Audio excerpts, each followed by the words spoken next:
What's up, guys? Welcome back to our team mini-series. Today we are focusing on the Jacksonville Jaguars. They finished 6-10 last year, bottom of the AFC South, picked ninth overall in the draft this past April.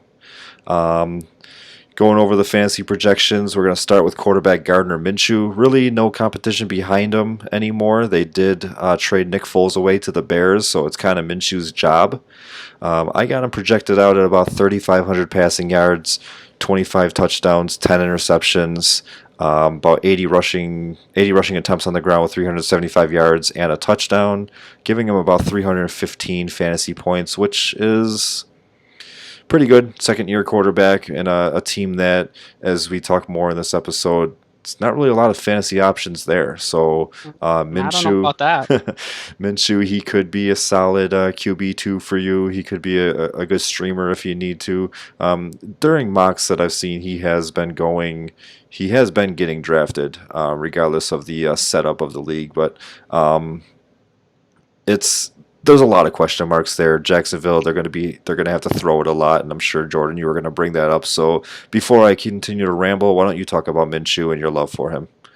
Well, first of all, I'm very offended that you don't consider Mike Glennon competition to Gardner Minshew. Mike Glennon has started games before, The so guy with the no, giraffe he's not. neck.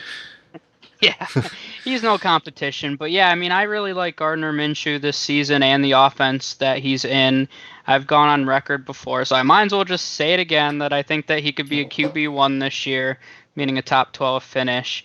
Last season, he had the 18th most points per game. He had 344 rushing yards in 14 games played, so he was fifth in the NFL in terms of QB rush yards, which is pretty impressive and an underrated part of his game. And another piece of it is he kind of has this reputation as a gunslinger, but he only had 6 interceptions. So, Mhm. that's really impressive. He showed that he's smart with the ball in his hands. And overall, the Jaguars' offense, I'm excited to see what they can do this year for fantasy purposes. They're going to be terrible, but the Jaguars last season had the 10th most pass plays per game, and now they have Jay Gruden, who I've mentioned before. It runs a very pass-heavy scheme. So you take what they did last season and you add more attempts on top of it, you're looking at a team that could have top 5 pass attempts in the NFL. So I mentioned before, I think the game flow is going to be very much in Gardner Minshew's favor. Their defense is absolutely terrible. I'd expect that they're going to be down a lot and he'll be passing a lot to try to catch them up. And just a few other impressive metrics with him. He's a great deep ball thrower. He had the 5th best deep ball completion percentage in the NFL, 6th highest play action completion percentage. So Leonard Fournette's going to be involved, and we'll talk about him in a second. But another interesting thing is he did have the 3rd most drop passes amongst all his pass catchers. So if those guys can show some improvement this season, there's a lot of factors in Gardner Minshew's favor and for him to take the next step forward. All right, moving on to the running backs, we got a trio of guys that could be on rosters. Obviously, the top one is Leonard Fournette. They did go out and grab Chris Thompson in free agency, so he's kind of there for third down. He's an excellent pass catcher. We saw it in Washington. So he's gonna definitely dip into Leonard Fournette's pass catching abilities. And then the third name I want to bring up is Ryqual Armstead. He was their 5th round pick last year. He's one of the For me personally, he's one of the top handcuffs to have. If I had, I Personally, I don't like drafting a lot of handcuffs. I feel like it's a waste of a roster spot, and then when it comes down to it, I'm in a lot of fab leagues. If I feel like the guy is gonna, if say Fournette goes down and Armstead's available, I would blow my load on Ryquel Armstead. That sounded weird, but I will grab Ryquel Blow Armstead that because I load all think over Ryquel. I think he is very talented. I think that he is a perfect replacement for Fournette. Not comparing the two talents, but I think that he is a perfect replacement for Fournette there. But he is, if you do have Fournette and you know that he has been hurt in the past, he did play all the games last year, but you know that Fournette has been hurt in the past and you have an extra roster spot, Armstead is a guy that I would put my hands on. Yeah, and one trend that I'm seeing is Leonard Fournette is very disrespected this fantasy season. I mean, I've continually done mock drafts, and he's a guy that's going. I mean, I've seen close to the fourth round before. That's insanity to me. I mean, this was a guy that was a top 12 running back last year. He was ninth in fantasy points per game. He was second behind only Christian McCaffrey in total snap share. So, I mean, he was on almost 92% of the Jaguars snaps. And I already mentioned that Gardner Minchu's success and a lot of it that I think is going to come in the future comes off of that play action. So they're not going to phase Leonard Fournette. I don't know what people are thinking. I don't know why he continues to slip so far. He's just one of those. I think he's on the Jaguars, and people don't want to Yep. draft Jaguars player. You know, that's the reality of it. But he's a talented guy. He was a first round pick. He had high expectations coming out of LSU. And he's a talented guy. It's just he's on the Jaguars, and it's not a sexy team that you want to be drafting guys from. But he has a great opportunity still. I will say that I don't think he's going to finish as high as last season. He had 76 receptions Yeah. on 100 targets. I mean, that's a ton of work. And I think Chris Thompson, that's his game. I mean, Chris Thompson, even last season, under the radar, still had almost 50 targets last year. So he's going to come in. Jay Gruden was his offensive coordinator in Washington. So Chris Thompson's already had success in this offense. So I really think that it's not because I think Fournette's a poor pass catcher, but I think this is going to be an outlier in Leonard Fournette's career. I mean, he's never had more than 48 targets in a season, and then all of a sudden he gets bumped up to 100. I just can't see that being the trend. I think Chris Thompson's going to eat into that quite a bit, but even when you stat it out, if you knock his receptions down to even 40, I mean, he's still a top 15 running back, and he's a no doubt bell cow because Chris Thompson and Ryqual Armstead, I mean, if Leonard Fournette's healthy, he's going to have all the opportunities. So I go much more in depth. I like Chris Thompson as a super deep PPR sleeper. I have an article out on that if you go to our website. So check that out. But I think he's going to be an under the radar. I have him as RB 36 finishing, and he's being drafted as RB 71 right now. So kind of an under the radar PPR pick there.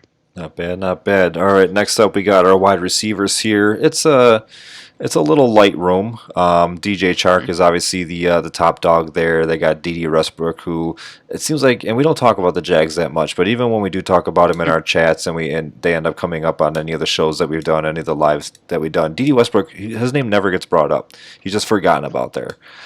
They have Chris Conley, who was there last year as kind of like their third guy, but he is going to be not phased out, but I think Laviska Shenault is going to end up taking over as a third guy there, even maybe the second guy, maybe even over D.D. Westbrook. But and the only other name that I would bring up here is Keelan Cole. It's it's rough. I mean, you are more of a believer in Gardner Minshew than I am.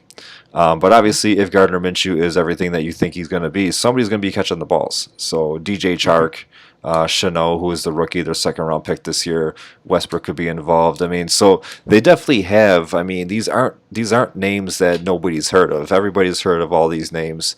Even Chris Conley, who came over from Kansas City, everybody's heard of all these names. They're talented football players, obviously, but it's just the offense overall and the team Jacksonville just it scares people to where you're not really thinking about these guys. But Chanel I think he's a great dynasty guy. Him and DJ Chark could be the 1 and 2 for years to come, especially if Gardner Minshew does pan out too. I mean, those three could build some kind of connection and hopefully, I mean, turn Jacksonville around. But I think that by 2021, those are going to be the top two there. Who knows what's going to happen with D.D. Westbrook, but I think it's going to be those two. Chark, he like I said, he's obviously your number one. He kind of broke out last year, won a couple people some weeks too. So, what are your thoughts on this receiving core here? Yeah, I mean, I don't love the Jaguars as a team or an organization, but the reality is they're going to stink and there's going to be some passing volume here. I mean, that's where we're at right now. So DJ Chark, and I love Shenault as a dynasty stash as well. They're kind of similar players. They're deep ball threats. That's why I think Shenault is very intriguing. I mean, he's a speedy, athletic guy. I already mentioned earlier, Gardner Minshew, that's where he thrives is on his deep ball. So I think that he's going to be a perfect, him and Minshew, you'll see a great connection from Shenault and Minshew. So I like that combo a lot. DJ Chark's going as the 23rd wide receiver off the board right now. And really, all I have to say is it seems fair. I mean, he had the 19th most points per game last year, so he's going 23rd this year. Is that a little bit of value? Maybe, but he's also got a little more competition because Chanel's going to take some of those deep ball opportunities away from him. Yeah, and D.D. Westbrook, who you mentioned too, he's such an under the radar name. I mean, he had over 100 targets last season, and he's been right in that 90 range throughout the course of his career. So, I mean, this is a guy that consistently produces. One of the things I did mention, though, was that Minshew dealt with a ton of drops, and D.D. Westbrook was a big part of that. So he led the team in drops. So he, as much as he gets those targets, he's just not a reliable option, and guys like that tend to fade eventually. So he's not a sexy name. You know, he's one of those guys. Maybe you can take him with one of your last few picks, but I'd rather take a guy with upside. I'd rather take Chanel than Westbrook, just because I think the connection he could develop with Minshew has more upside than what D.D. Westbrook is. So overall, there's some opportunity here. I think Chark's drafted fairly, and Chanel has some dynasty upside. And one thing that we've mentioned in other episodes as we're leading up to here is if one of these offensive players is returning kicks, we'll bring them up because then it kind of dips into the special teams where you could get points if you're in a returns league or if you're just from the touchdowns. D.D. Westbrook seems to be their kick and punt returner, so definitely something that if you could get D.D. Westbrook at value, throw him into your flex, or if you have a special return man position or something like that, then that's definitely some value right there. Their offensive line isn't great, but they do have some young pieces there. Juwan Taylor is their right tackle, who they drafted last year, who was a first-round talent, but they ended up going with the edge rusher Josh Allen in the first round. Ended up Juwan Taylor, because they were actually looking at Juwan Taylor too. At I think it was 8th overall last year. And then they or 8th or 7th overall last year, but Josh Allen was there. They took Josh Allen, the defensive end, ended up getting Juwan Taylor anyways. So he's kind of even though he's on the right side, he is kind of the anchor of that offensive line. Overall, I mean, they're kind of iffy. The whole team, as we mentioned. I mean, but it's you probably have it in front of you. I don't know Gardner Minshew's sack numbers last year, but I mean they weren't bad. They just they could be better. Yeah, and you kind of hit it. This is a very young offensive line, and that doesn't necessarily scare me because they're going to improve. They showed a lot of improvement throughout the course of last season. So, yeah, I mean, they have Cam Robinson now as well at left tackle, who's a little more proven and has some upside. So, I expect them to be improved this year. They're stronger pass blockers than they are run blockers. And now where they will improve from last year to this year is the tight end position. They went out and grabbed Tyler Eifert out of, obviously he was with Cincinnati, the Bengals. They let him go. And Josh Oliver, who was their third-round pick in 2019, he has a lot of upside there. He was a guy that last year when we were doing some draft previews and draft reviews after the draft, one of our guys was really high on him. Big, deep sleeper guy. So I think that both of these guys, not necessarily relevant this year, but in the long run, I think that they could be, if maybe more so Tyler Eifert this year with Gardner Minchu. He actually played the whole season last year too. So he's still injury prone. He's had multiple injuries over the course of his career in Cincinnati, but if he's available, he's definitely one of the better tight ends in the league, and he could be very helpful with Gardner Minshew and helping him improve. Yeah, and Tyler Eifert's going to be their primary red zone target. When you look at a lot of these weapons that they do have, we've talked about deep ball threats, D.D. Westbrook as a short to intermediate route runner. We haven't really talked about any big bodies that are going to go and score a ton of touchdowns for you. So I could see Tyler Eifert having a bit of value there. I mean, he's going as like the 30th tight end off the board. So at that point, what do you have to lose? Yep. I mean, when he stayed healthy, the only season really, well, last season he didn't overly perform, but he had 13 touchdowns, I think it was 2016, 17, right around there now. So, I mean, this is a guy that's been a red zone threat in the past. Josh Oliver is an interesting name to me. He's an athletic guy. Jay Gruden's used his tight ends in the past. We saw what Jordan Reed did when he was on the field with Jay Gruden. So there's some potential there for Josh Oliver. If you're in a super, super deep dynasty league, he'd be a nice stash for me if you have a taxi squad and you can store second year players on there. He's an interesting name to monitor, but yeah, I wouldn't draft either one of these guys in a redraft league. I've mentioned before the tight end position's very deep, and even though Eifert will have probably score 5 to 7 touchdowns this year, I just don't think he'll have consistent value. All right, and then before we move on to the defense, we do like to throw in the kicker here, Josh Lambo. Lambo. Yeah, he is an effective kicker. It's just the Yep. offense that kind of scares you away from him. The one benefit that he has is playing down there in Florida. It's not domed, but most of the games are going to be warm weather. They do get a lot of rain down there though, so might want to watch out for those games. He's and like most kickers, you're probably going to stream anyways, but he's a guy where if you got a nice matchup either in a dome or against say like a team that they could put some points up against the Miami or the Jets or something like that, then he might be effective. But for the most part, he kind of, I mean, you're not really going to get points from him if the offense isn't putting up points. hmm Yeah, so interestingly enough, he had the sixth most points among all kickers last year, which was much higher than I was anticipating when I was going through this. But the Jaguars really struggled in the red zone last year, so it makes sense. Even though they weren't moving the ball very well when they did get to the red zone, they were the 26th scoring offense last year in terms of touchdowns. So they do stall out a lot. So, I mean, he'll have some value. And he's a guy that's not really being drafted because, once again, he's a Jaguar and who wants to draft Jaguars. So, if you're picking the 12th kicker off the board, he might be a guy you can go grab. But, yeah, I still prefer dome kickers. All right, and then finally the defense as a whole. I'm not really trusting this defense. I mean, No. gone are the days of Jacksonville being a top five defense. Jalen Ramsey obviously isn't there anymore. He went over to the Rams in a trade last year. They got a lot of good names, though. I mean, maybe eventually they could turn it around and be that defense of the Jags that we're used to, but it's not going to be this year. If you're in a league where, and I've been in one of these leagues before, so I'd like to bring it up. If you're in a league where you don't get penalized for your defense letting in points, but you accumulate points by tackles and sacks and interceptions and all that. So like you could have 45 points scored against your defense, but they don't get negative points for that. You just get everything else that you get from your players. Then the Jacksonville defense is somewhere where I would go with that because they're going to be on the field a lot. But some names to look out for: Miles Jack, the linebacker; Joe Schobert, the linebacker; Kayvon Chason, the rookie linebacker that they took in the first round this year. I bring it up all the time, but I'm going to bring it up again. C.J. Henderson was their first round pick that they got from Florida. He is a cornerback. I don't really like taking cornerbacks and IDPs because of the fact that if you're effective, if you're doing your job, you're not getting thrown at. But he's a rookie, and if you want, he's basically the number one cornerback there, so he might get some opportunity this year to make some things happen. Yannick Ngakoue, he is.